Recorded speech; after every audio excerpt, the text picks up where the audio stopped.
International pressure पैदा करने की ताकत आज हिंदुस्तान में 100 करोड़ का देश है। पूरी दुनिया पे प्रेशर हम पैदा कर सकते हैं जी। नमस्कार, गुड मॉर्निंग दोस्तों। साथियों, मैं आपसे पूछना चाहता हूं कि आपको अगर अपने घर के बगल में एक के दायरे में अगर कोई सामान 10 रुपये का मिलता है, तो क्या आप उसी सामान को 20 किलोमीटर दूर जा कर के 12 या 15 रुपये में ख़रीदना पसंद करोगे? और समझदारी किस में होगी, आप बताओ। जाहिर तौर पर आप जो है 1 किलोमीटर के अंदर में पास में सामान ख़रीदना चाहोगे, जहाँ पर आपको कम दाम पर भी जो है वो चीज़ें मिल जाएंगी। और वो सामान जो आप 20 किलोमीटर से लाओगे, वही सामान 15 रुपये में शायद वो आपको 25 रुपये का पड़ जाए, क्योंकि ट्रांसपोर्टेशन कॉस्ट भी होता है।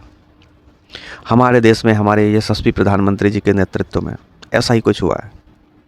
ईरान जो है, रसिया जो है, हमें सस्ते दर पे तेल दे रहा था, पास में था, तेल जल्दी आ जाता है।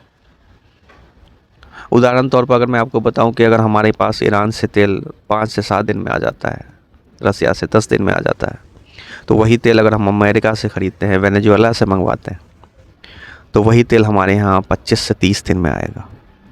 समझ सकते हो? ट्रंप के दबाव में आकर शायद इस बात पे स्वीकृति कर देते हैं और डील हो जाती है। और फिर ट्रंप हमें जो है इजाज़त देता है हम किस कंट्री से तेल ख़रीदें नहीं ख़रीदें। हमारी सरकार कहती है कि हमने रसिया और ईरान से तेल लेना बंद नहीं किया है। मैं भी कहता हूँ बंद नहीं किया, लेकिन दोस्तों आप बताओ कि अगर हम पहले 100 लीटर तेल मंगवा रहे थे और आज की तारीख में अगर हम उसी कंट्री से 10 लीटर 12 लीटर तेल मंगवा रहे हैं, तो इसको आप बंद ही तो कहोगे। यही तो हो रहा है। हमने पता नहीं अमेरिका हमारे ऊपर क्यों इतना दबाव डाल रहा है और हम दब रहे हैं। प्रधानमंत्री साहब कहते थे कि हम इतना बड़ा मुल्क है, हम दबाव बनाएंगे किसी और पे। हमारे ऊपर कौन दबाव बना सकता है? ये जो अमेरिका है हर कदम पर जो है हमें रोक रहा है, टोक रहा है, और हम रोक रहे हैं, इनकी बात सुन रहे हैं और आ रहे हैं।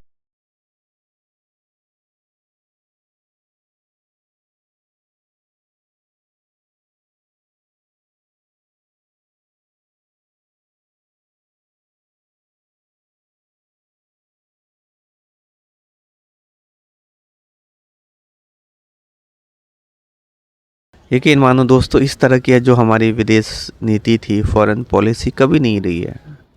भारत एक ऐसा देश रहा है जो कभी भी कहीं भी कोई विवाद होता था, कॉन्फ्लिक्ट होता था, तो इंडिया जो है हमेशा ऐसे राष्ट्र के रूप में होता था जो किसी के पक्ष में नहीं खड़ा दिखता था और ना ही किसी के विपक्ष में दिखता था। एक न्यूट्रल स्टेट की तरह होता था। और उसके बाद जो है वो बहुत सारी मसलों पे जो है दुनिया भारत की तरफ देखती थी और भारत अपना अहम रोल निभाता था। आज से नहीं था बहुत, क्योंकि नेहरू जी का जो विज़न था बहुत बड़ा था। और अगर आप कोई अनबक देख रहे हो ना इसको, तो आप ज़रा पहले पढ़ लें। ये जो व्हाट्सएप पर चिट्ठी पत्री आती है, इस पे यकीन मत करना, ज़रा पढ़ना उसको, अगर पढ़े लिखे होगे तो, कि नेहरू क्या थे, इनकी क्या शख्सियत थी। ये सब ऐसे लोग थे। नेहरू जी हुए, अभी वर्तमान में ही देख लो मनमोहन सिंह थे। इनकी जो छवि थी जितनी देश में थी उससे कहीं गुना ज़्यादा विदेशों में थी। विजनरी थे ये लोग फ्यूचर को देखते थे। अभी हमारे जो प्रधानमंत्री साहब हैं, बंगाल का जब इलेक्शन हो रहा था तब वो संकट देख नहीं पाए थे। उस समय वर्तमान में युद्ध चल रहा था और तब भी उनको संकट नहीं दिखाई दिया। और बंगाल चुनाव आगे की नहीं सोच सकता, देख सकता।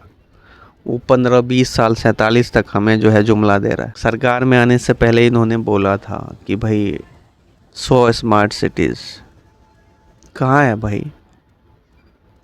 हर सांसद को बोला था एक एक गांव जो है वो गोद लो, कहाँ है भाई। तमाम ऐसी चीज़ें हैं जिससे लगता है कि हर मोर्चे पर विफल रही है। ये बात अलग है कि इनकी सफलताओं का गुणगान जो है कृत्रिम तरीके से टेलीविज़न पर हम रोज़ देखते हैं, हमारे भारतीय टेलीविज़न पे, क्योंकि टेलीविज़न का जो स्पेस है सभी सरकारी विज्ञापनों ने घेर रखा है। तो जो मोहतरमा सब जो शाम को आती हैं, जो महिलाएं आती हैं लिपस्टिक लगा करके, मेकअप करके, और जो सरकार का गुणगान गाना शुरू करती है, आरती वंदन सब शुरू हो जाता है। इसी का नतीजा है। अभी कल जो हाल में, कल की ही बात है, प्रधानमंत्री जी ने कैबिनेट मीटिंग में लोगों को सजेस्ट करा, मंत्रियों को, कि आप पानी ज़्यादा पियो, और ये भारत में ब्रेकिंग न्यूज़ बन गई। मैं समझता हूँ इस तरह का न्यूज़ अगर विदेशी मीडिया देखता होगा तो सर पीट लेता होगा कि क्या है भारत में, क्या चल रहा है भारत में। दोस्तों, आप क्या कहना चाहते हैं इन तमाम चीज़ों पर, कमेंट करके ज़रूर बताएं।